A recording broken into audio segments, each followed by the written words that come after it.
The research vessel Empirical Truth hung in Earth's orbit like an oversized metallic jellyfish, its sensor arrays twitching and pulsing as they gathered data about the blue-green planet below. Chief Researcher Zextool's four eyes blinked in rapid succession, their species equivalent of an exasperated sigh, as they reviewed the preliminary findings. Junior Analyst Cree VA, they chittered, mandibles clicking with barely contained amusement. Please tell me you're seeing these readings correctly. They can't possibly be this primitive. Cree VA, fresh from the academy and still sporting their iridescent graduation markings, floated over to the main console. Their tendrils curled in what could only be described as scientific disappointment. I've run the analysis 3 times, Chief. They're still using chemical rockets. Chemical rockets. My egg bearers studied those in ancient history class. And yet Zextool mused, bringing up a holographic display of human satellite networks. They've managed to completely clutter their orbital space with functioning technology. How charmingly inefficient. The bridge of the Empirical Truth hummed with the soft sounds of advanced machinery as various crew members continued their observations. The ship's AI had already cataloged over 100,000 pieces of human space debris, each telling its own story of their fumbling attempts at space exploration. Look at this, Crevier exclaimed, their excitement causing their bioluminescent spots to pulse erratically. They still haven't even colonized their own moon. They just went there, planted a flag, and left. Who does that? Zextool waved one of their primary appendages dismissively. Standard procedure dictates we should classify them as a Category 3 civilization, barely spacefaring with limited potential for advancement, though, honestly, I'm tempted to mark them as Category 2.5. A junior technician in the corner suppressed a giggle, causing their chromatophores to flash in embarrassed patterns. Chief, you might want to see their latest achievement. They're celebrating sending a telescope 1,000,000 units from their planet. They think that's far. How adorable, Zextool responded, their tone dripping with the kind of condescension only achievable by someone who regularly traveled between galaxies for lunch breaks. Well, protocol requires us to conduct a thorough study before filing our report. Cree VA, you'll head the preliminary observation team. Try not to laugh too obviously in your reports. Cree VA straightened their posture, causing their ceremonial science medals to clink together. Of course, Chief. Though I must ask, should we really waste resources studying them? They're clearly not going to be joining the Galactic Council anytime soon. Now Zextool chided, though their secondary hearts weren't really in it. Remember the scientific ethics code. All species, regardless of their technological inadequacies, deserve thorough documentation besides. They added with a mischievous twinkle in their third eye, sometimes studying primitive species leads to the most entertaining research papers. The Empirical Truth adjusted its orbit slightly, its advanced cloaking system ensuring no human instrument could detect its presence. Below, 7 billion humans went about their daily lives, blissfully unaware that they had just been categorized somewhere between quaint and hopeless on the grand scale of galactic civilization. Little did Zextool and their crew know, they were about to learn a valuable lesson about judging a species by its rocket fuel. What, in the name of the quantum collective, is a bug-out bag? Crevier's tendrils twisted in confusion as they scrolled through their observation data. Zextool glided over, their hoverfield humming softly. A what? These humans. They keep emergency supplies ready for potential disasters. Look at this list. Crevier projected a holographic inventory. Water purification tablets, freeze-dried nutrients, primitive fire-starting tools, and cord made from synthetic fibers. The chief researcher's laugh resonated through their thoracic chambers. Are they expecting their planetary infrastructure to spontaneously disappear? According to their information networks, they maintain these supplies for scenarios ranging from natural disasters to complete societal collapse. Crevier highlighted various human emergency guides. They even have designated survival experts who teach others how to exist without technology. Fascinating, Zextool mused, not meaning it at all. Have they considered advancing their civilization instead of preparing for its failure? The ship's AI chimed in with its characteristically dry tone, cataloging contents of average human survival kit, metallic blade tools, combustion-based light sources, compressed nutrient bars with shelf life of approximately 3.7 Earth years. Stop, Zextool wheezed through their respiratory vents. You're going to trigger my molting cycle early. They're preparing for survival with tools my species outgrew before we developed written language. Crevier's scientific curiosity, however, couldn't be contained. Chief, this might actually make an interesting behavioral study. Their persistent preparation for catastrophe despite technological advancement, it's almost paradoxical. Find Zix's tool conceded, all four eyes rolling simultaneously. Document their survival skills if you must, but do try to maintain scientific objectivity when recording their attempts to create heat by rubbing sticks together. The research team had no idea they were about to witness exactly what millions of years of evolution had prepared humans to do: survive against all odds, and do it with a smirk. I propose an experiment. CRE-VA announced during the morning research briefing, their bioluminescence practically strobing with excitement. Let's put these human survival skills to the test. Zix's tool's mandibles twitched with interest. Go on. At least it'll be more entertaining than watching them argue about their planet's climate regulations. We select 3 subjects, each with different backgrounds, place them in a controlled environment with their primitive survival tools, and document their response. CRE-VA projected 3 human profiles. First, Marina Chen, 34, urban technology executive who's never camped outside her luxury apartment's backup environmental systems. Her only survival experience comes from watching entertainment streams. Second, Derek Williams, 28, self-proclaimed survival expert who makes social media content about wilderness skills but has never actually faced a real emergency. Third, Sarah O'Connor, 45, retired military combat medic who now works as a hiking guide. Actually experienced, but let's see how she handles our modifications. The ship's AI constructed a perfect replica of Earth wilderness within the vessel's massive testing chamber. Rolling hills, dense forest, a freshwater stream, and enough wildlife to make things interesting. All carefully designed to appear completely natural while allowing for precise experimental control. We'll provide each subject with one of their standard bug-out bags. CRE-VA continued, floating a holographic inventory. Water purifiers that rely on gravity, matches that require friction, and something called beef jerky that's essentially dehydrated muscle tissue. Several junior researchers gagged at the last item. And the parameters Zix's tool asked, already drafting the experiment notes with barely contained amusement. 7 Earth days. We'll introduce environmental challenges gradually. Temperature fluctuations, simulated predators, minor geological events. CRE-VA's tendrils wiggled with scientific glee. Nothing lethal, of course. We're not monsters. Just enough to prove how inadequate their preparation truly is.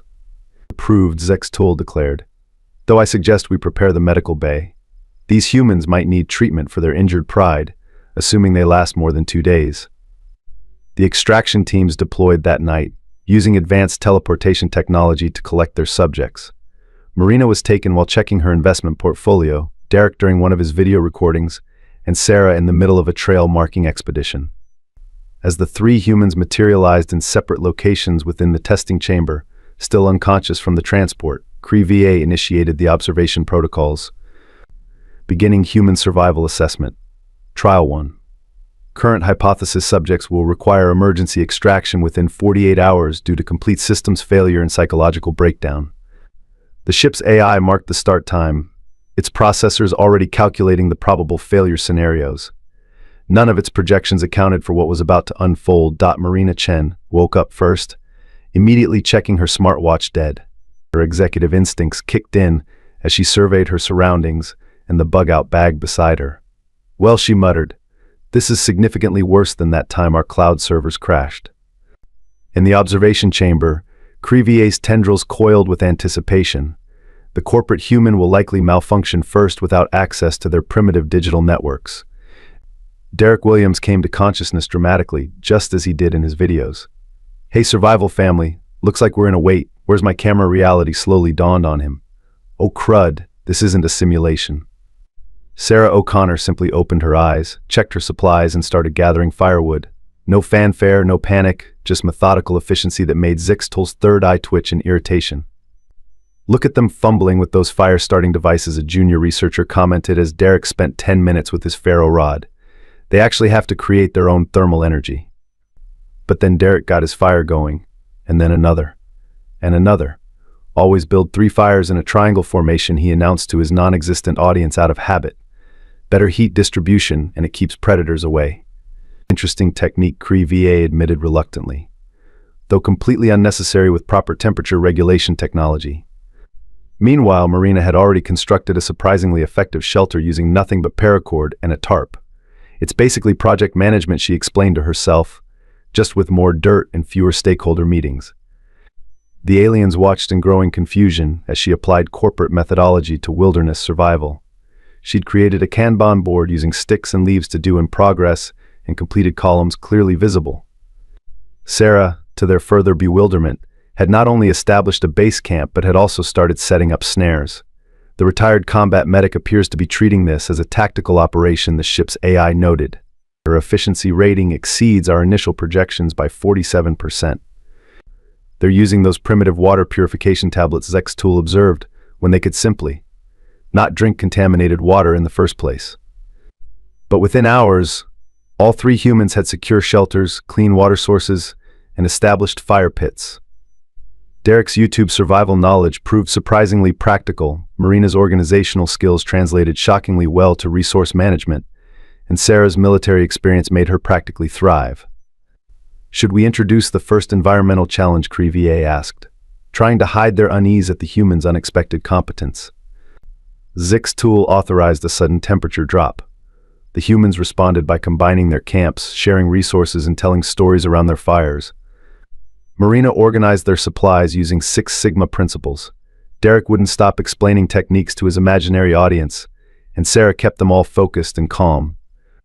Are they enjoying this? Crevier asked incredulously as laughter echoed from the camp. Impossible, Zextool declared. No species could enjoy being deprived of basic technological comforts. The ship's AI interjected with its latest analysis. Subjects are displaying unprecedented adaptation rates. Recommendation: proceed with caution on future challenges. But the aliens weren't worried yet. After all, this was just the first day.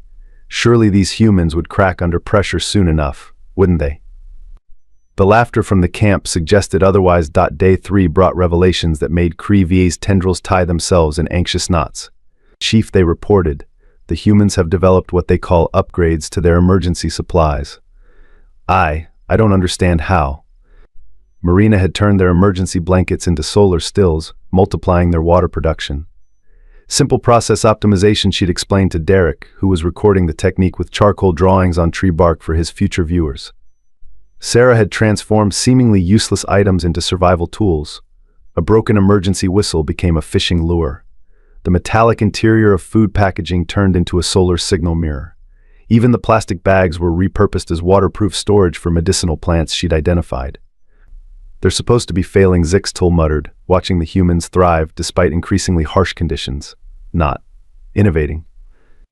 The ship's AI updated its assessment. Human capacity for tool modification exceeds all known parameters for Category 3 civilizations, requesting protocol clarification. When they introduced heavy rain, the humans built an elaborate water collection system using nothing but ponchos and paracord. Their shelters now included food smoking racks, elevated storage areas, and even a primitive but effective sauna for morale. Marina had insisted, applying project management principles to relaxation. Did the combat medic just make antibacterial ointment from tree sap? A junior researcher asked, their chromatophores paling in disbelief. And the influencer is actually teaching useful skills, another noted, watching Derek demonstrate multiple methods of starting fires using everything from eyeglasses to candy wrappers. Marina had established a full resource management system, complete with inventory tracking marked on large leaves. Q4 projections suggest we'll need more smoked fish, she announced during their evening meeting, which Sarah had instituted for tactical planning. Crevier's scientific certainty was crumbling. They're not just surviving, Chief, they're establishing a sustainable community. With prehistoric tools. Impossible, Zextool insisted, but their fourth eye kept twitching, a sure sign of deep distress among their species. No species can advance this quickly without proper technology. The final straw came when the humans began improving their tools. Derek's knowledge of friction fire techniques led to the creation of a primitive forge. Marina's organizational skills turned their camp into an efficient production facility. Sarah's medical knowledge, combined with their newfound capabilities, established a surprisingly effective wellness center. Perhaps, Crevier suggested meekly, we should reconsider our classification parameters. The humans, oblivious to their observers' existential crisis, continued turning their primitive survival situation into something that looked suspiciously like progress. Initiating final challenge protocol, the ship's AI announced. Multiple systems activated simultaneously: flash flood warnings, seismic disturbances, and the release of several large predatory creatures. Zixtul's confidence had long since evaporated. Perhaps we should moderate the... Before they could finish, Sarah's voice cut through their observation feed emergency positions. Marina, high ground assessment. Derek, predator protocols. The humans moved with startling efficiency. Marina's corporate crisis management kicked in instantly, implementing emergency evacuation plan beta. Derek, we need those defensive measures now. Derek, for once not playing to an imaginary audience, began constructing barriers using techniques he'd previously demonstrated for entertainment value: fire barriers, noise deterrents, and somehow, to the aliens' complete bafflement, an early warning system made from tin cans and paracord. The statistical probability of their survival as the ship's AI began, then paused, recalculating. Their methodology defies standard analysis. Sarah had already begun treating the terrain like a tactical challenge. Marina, your corporate team building exercises the truss fall platforms, we can modify them for flood barriers. Brilliant, Marina shouted back, already diagramming the structure with a stick in the dirt. Derek, remember that video you were planning about multiple-use survival tools? We need every technique, now. The aliens watched in stunned silence as their primitive test subjects transformed their survival camp into a fortress. Corporate efficiency merged with survival skills and military tactics, creating something that shouldn't have been possible with their limited resources. Chief Crevier whispered, their bioluminescence dim with shock. They're not just adapting, they're evolving. In real time. When a predator breached their perimeter, the humans didn't panic. They executed a coordinated defense that had the massive creature retreating in confusion. The flash flood met engineered barriers that redirected the water into their own collection systems. Fascinating, the ship's AI commented. They've transformed every challenge into an advantage. Zixtul's scientific worldview underwent a seismic shift of its own. We may need to create an entirely new classification category. Their technological level is irrelevant. This is something else entirely. The humans, meanwhile, celebrated their victory with improvised coffee made from roasted dandelion root. Next quarter's projections looking good, Marina joked, while Derek finally had a real survival story to tell, and Sarah allowed herself a proud smile. The aliens' test had become humanity's triumph, and none of their advanced degrees had prepared them for this outcome. The Galactic Scientific Assembly's emergency session was chaos. Tentacles waved, chromatophores flashed, and various appendages gestured wildly as Zixtul presented their findings. Impossible, shouted Professor Blex, nor, their honorific medals clinking indignantly.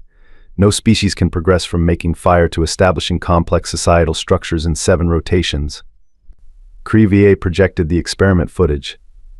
The assembly watched in stunned silence as Marina's corporate methodologies transformed primitive survival into organized efficiency. But they're using sticks, someone protested weakly. Precisely, Zixtul responded. They succeeded not despite their primitive tools, but because of their relationship with them. Their adaptability quotient exceeds our measurement scales. The footage showed Derek teaching the others how to create backup tools from seemingly useless materials, while Sarah's tactical approach to resource management left the most advanced AI systems struggling to compute their efficiency ratings. We propose, Crevier announced, their graduation markings now complemented by confidence. A complete revision of our classification system. Technology level alone cannot determine a species' capabilities. The resulting paper, titled Primitive Tools, Advanced Minds, a Case Study in Human Adaptability, became the most cited work in xenoanthropology that cycle. Though some critics maintained it had to be some kind of joke. The Empirical Truth's final report to the Galactic Council caused quite a stir. Regarding Earth's classification, previous assessment critically flawed. Humans demonstrate unprecedented capacity for converting theoretical knowledge into practical application. See social media survival experts. Actual survival. Adapting organizational systems across contexts, corporate methodology, and wilderness. Combining disparate skill sets to exceed sum of parts. Military, corporate, entertainment, survival, innovation. Recommendation: create new classification, deceptively advanced approach with caution. Note their primitive technology appears to be a feature, not a bug. Species has developed robust backup systems for every level of technological advancement. Most concerning, they appear to enjoy emergency scenarios. Additional observation: their bug-out bags are not, as previously assumed, signs of technological inadequacy, but rather evidence of evolutionary optimization. They don't prepare for failure because they're primitive, they're advanced enough to prepare for anything. Personal addendum from Chief Researcher Zextol: next time we encounter a species still using chemical rockets, perhaps we should ask why they keep the primitive tools around. Also, requesting transfer to less stressful research assignment, perhaps studying black holes. Final classification update: Earth now categorized as paradoxically advanced. Warning: may survive apocalypse and file quarterly reports about it. The humans were returned to their original locations with modified memories of a great camping trip. Marina's company soon launched a surprisingly successful wilderness survival consulting firm. Derek's survival channel gained unexpected credibility. Sarah just smiled knowingly whenever anyone mentioned feeling unprepared for emergencies. And somewhere in the vast expanse of space, alien researchers added a new warning to their first contact protocols before dismissing a species as primitive. Check if they're actually just really good at backup plans.